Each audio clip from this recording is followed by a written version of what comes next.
O rapper Oruan criticou uma foto da deputada federal Júlia Zanata, do PL de Santa Catarina, em que ela aparece sentada em um trono formado por fuzis, munições e cartuchos.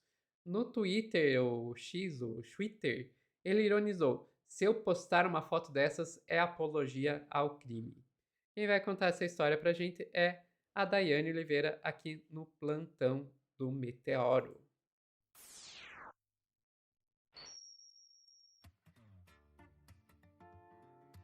Tá, e sabe o que é pior? Ele tem razão! Ele tem razão. Não, isso, é isso, a gente tem que dar razão pro Oruan, não dá para não dar razão pro Oruan. Ele tem razão, ele está certo, e é exatamente isso. Vou te pedir, não vou nem fazer muitas delongas, tá? Porque aquela foto da Zanata é uma foto muito insalubre, é uma foto absurda, mas é uma foto que a gente precisa enfrentar, porque ela tem muitas camadas.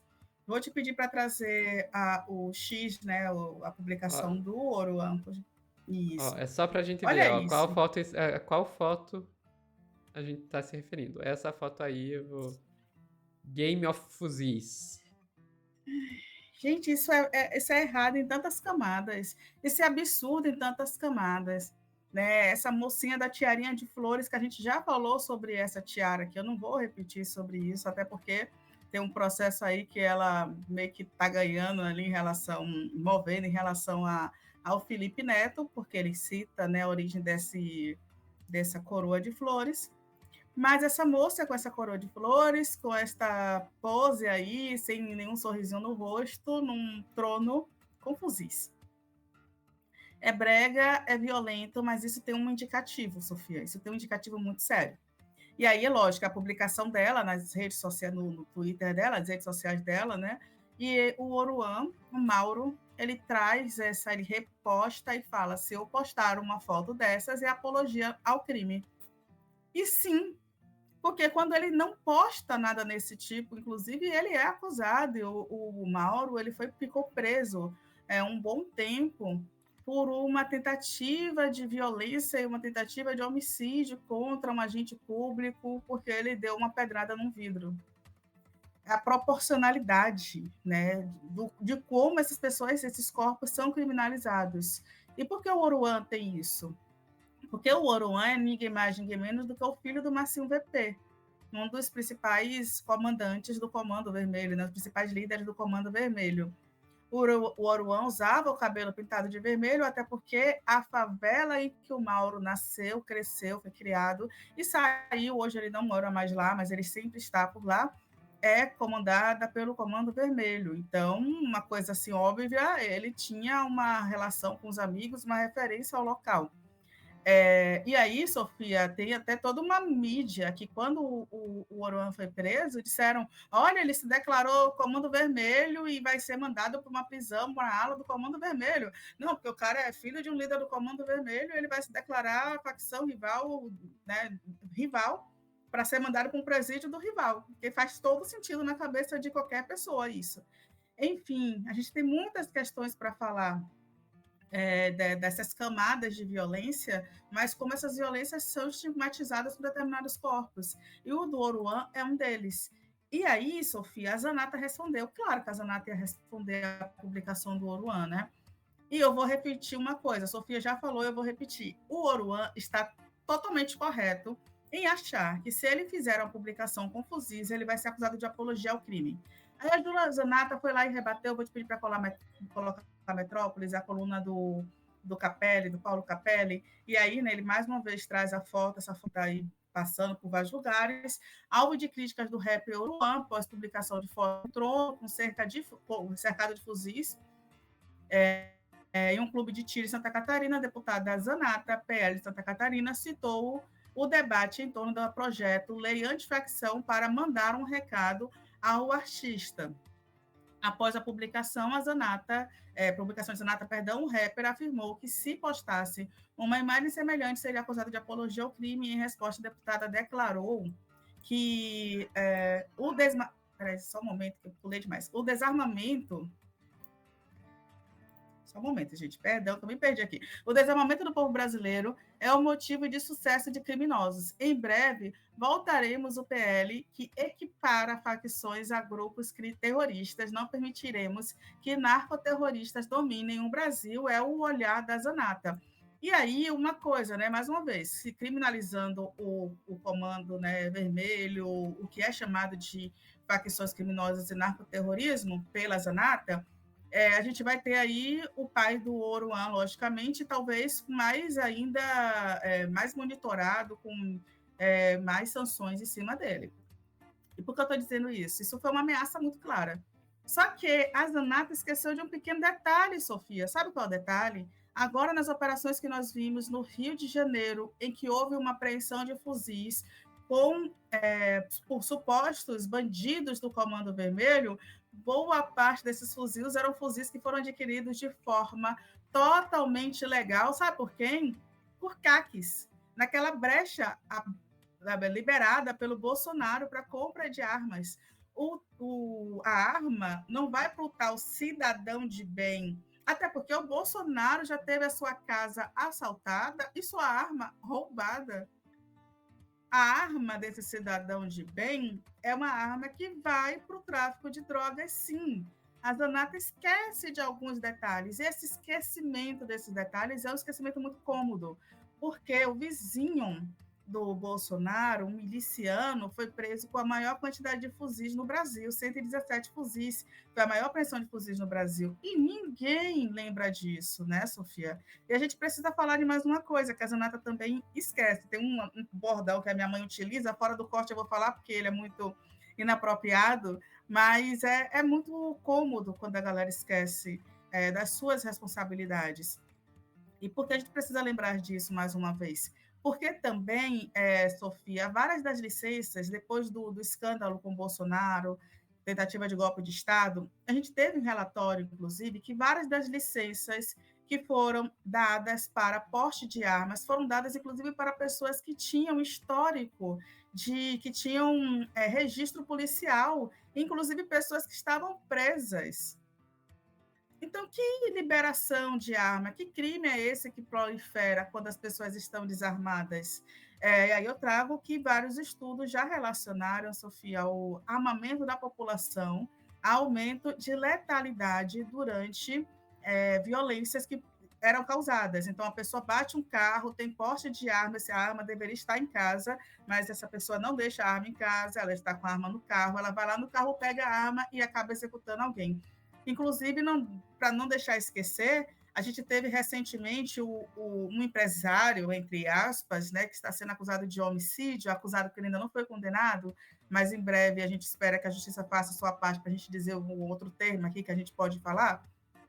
E esse homem, ele foi ao carro, pegou uma arma da esposa, que é delegada, e atirou contra um gari que estava ali no exercício do seu trabalho.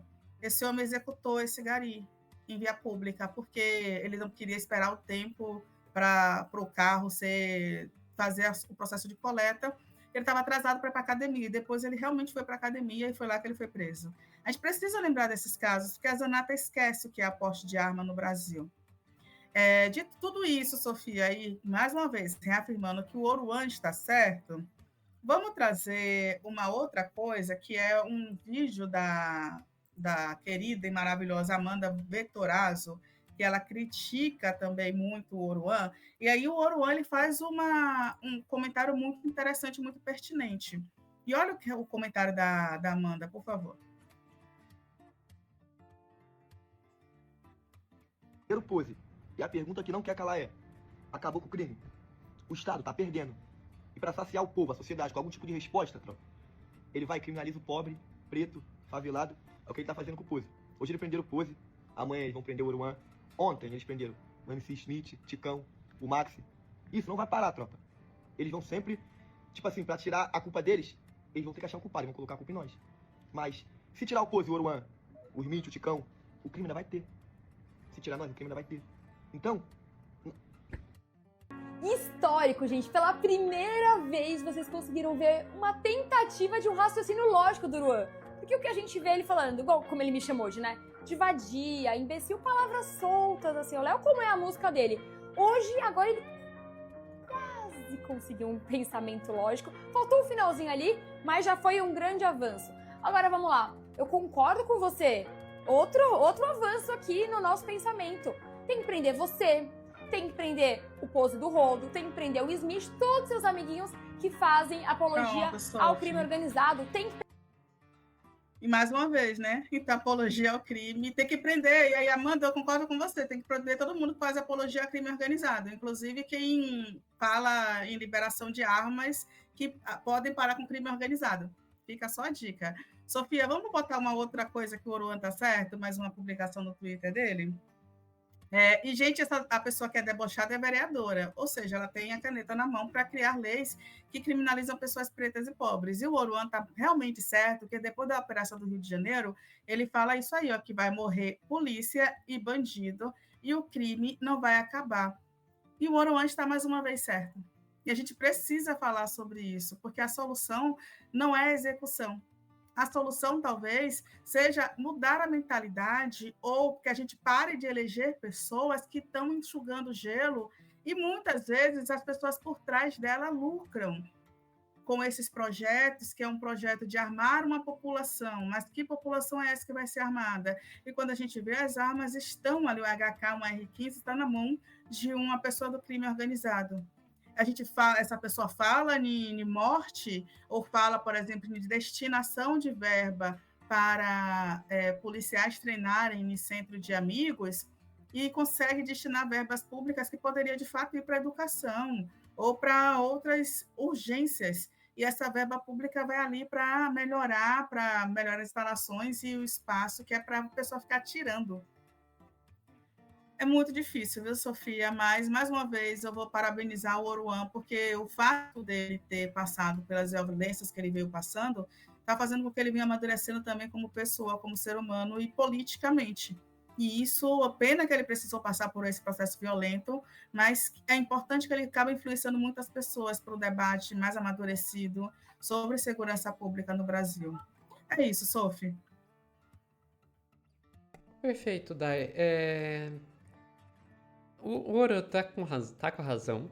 Se ele tirasse uma foto como aquela da Júlia Zanata, sim, ele seria considerado um criminoso. E daí alguém pode falar, mas vocês têm que ver o contexto, porque o Oruan teve aquela ficha que dizia que ele fazia parte do CV, como se ele pudesse colocar qualquer outra coisa naquela ficha, sem ele próprio poder se tornar uma vítima, né? Ah, porque ele é filho do Marcinho VP, porque isso, porque aquilo. Ok, vamos pegar alguém que apaga todo o histórico. Apaga todo esse histórico, vamos pegar uma pessoa, um homem negro qualquer que vivesse em uma favela. Isso seria interpretado diferente da Júlia Zanata? Qualquer homem negro, qualquer homem da quebrada que vive na favela, que não tem conexão nenhuma com nenhum líder de facção criminosa, não é filho de ninguém, que não tem nenhum antecedente criminal. Sejam sinceros comigo. Só imagine o homem da favela, o homem da quebrada. Cria essa imagem na sua cabeça. Agora coloca ele sentado num trono de fuzis e munição. Vocês realmente acham que essa imagem seria interpretada da mesma forma que aquela imagem da Júlia Zanata? Que uma mulher branca, loira, com tiarinha na cabeça e roupa conservadora? Vocês realmente acham? Sejam sinceros comigo. Eu tenho certeza absoluta que você pode nem saber quem é a pessoa.